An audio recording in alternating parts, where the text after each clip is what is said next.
Leo nataka nizungumzie habari ya saikolojia ya mwanadamu. Mwanadamu ana saikolojia mbili tu kwenye upande wa tabia. Kuna tabia ambayo iko ndani na tabia ambayo iko nje. Tabia ya ndani ni inayofanya maamuzi yanaonekana nje. Unaweza kumjaji mtu kwa tabia ya nje, lakini msingi wa tabia ile ya nje umetoka ndani.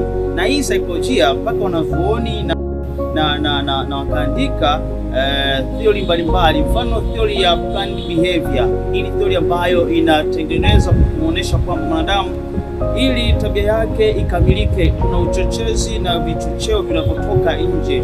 Mfano, mimi ninavyoonekana hivi ni kwa sababu ya tabia ndani ambayo niko nayo, na ile tabia nje iliyotoka nje kuja kunishape mimi. Tabia nilionayo sasa hizi na ni muonekano nilionao huu ni matokeo ya tabia iliyoko ndani. Lakini tabia nje kupitia vyanzo vitatu.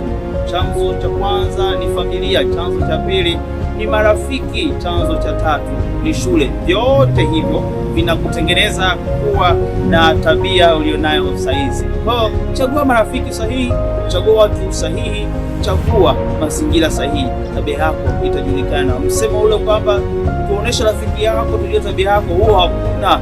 Tuoneshe mazingira yako tujue tabia yako. Asili ambazo zinazungumzia saikolojia, kuna swali moja inaitwa planned behavior ambayo inahusika na tabia za mwanadamu. Mtu anashawishika kufanya tabia fulani kutokana na chagizo la nje na kuleta madhara makubwa. Madhara yanaweza kuwa ni hasi au madhara chanya.